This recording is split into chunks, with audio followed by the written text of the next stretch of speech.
Praise the lord. దేవుని పరిశుద్ధ నామానికి మహిమ కలుగును గాక. ప్రియమైన దేవుని బిడ్డలారా, మనము ప్రతిరోజు కూడా మన జీవితంలో చేయాల్సినటువంటి ఒక ప్రత్యేకమైనటువంటి పని గురించి మనం ఒకసారి జ్ఞాపకం చేసుకున్నట్లయితే, మన జీవితాలు ఎప్పుడు ఏమైపోతాయో తెలియని జీవితాలు, గ్యారంటీ లేని జీవితాలు, భద్రత లేని జీవితాలు, మరో క్షణమంటూ ఉంది అనే నమ్మకము లేనటువంటి జీవితాలు. ఒక మాటలో చెప్పాలంటే నీటిపైన బుడగ లాంటి మన జీవితాలు. ఇలాంటి జీవితాలను ఇంకా ఇంకా ఇంకా దినములను, వారములను, సంవత్సరములను పొడిగిస్తూ సజీవులుగా మనలను ఉంచినటువంటి దేవునికి మనము కృతజ్ఞతాస్తుతులు చెల్లించవలసిన వారమై ఉన్నాం.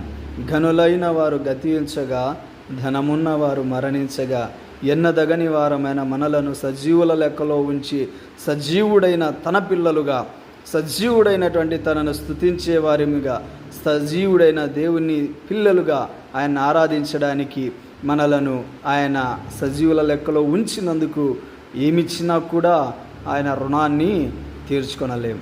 ఎందుకంటే ఈరోజు మనం ఇలా ఊపిరి పీల్చుకుంటూ ఉన్నాం అంటే, మన గుండె ఇలా కొట్టుకుంటూ ఉంది అంటే దానికి కారణం నా దేవుడైన యేసయ్య. యేసయ్య కృపచేత మనలను కరుణించాడు.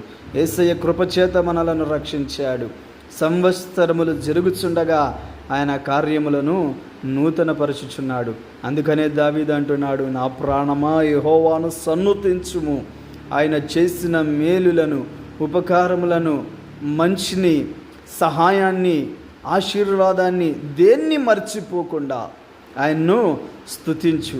సో ఈరోజు దేవుడు మన ఎడల చేసిన అద్భుతమైన మేలు ఏదైనా ఉంది అంటే అది మనల్ని ఇంకా సజీవులుగా ఉంచడం. ఇలా సజీవుల లెక్కలో మనల్ని ఉంచినటువంటి సజీవుడైన దేవుని నామానికి నిత్య మహిమ, ఘనత, ప్రభావములు కలుగునుగాక. దేవుని నామమును బట్టి మీ అందరికీ వందనాలు తెలియజేస్తూ ఉన్నాం.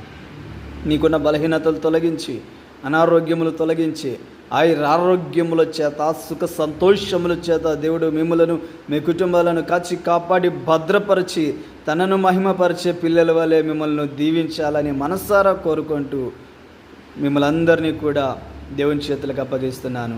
దేవుని నామానికి మహిమ, ఘనత, ప్రభావములు కలుగునుగాక. నిన్ను నన్ను నిత్యము కాపాడుతున్న ఇశ్రాయేలీయుల కాపరికి మహిమ, ఘనత, ప్రభావములు కలుగునుగాక. ఆమేన్.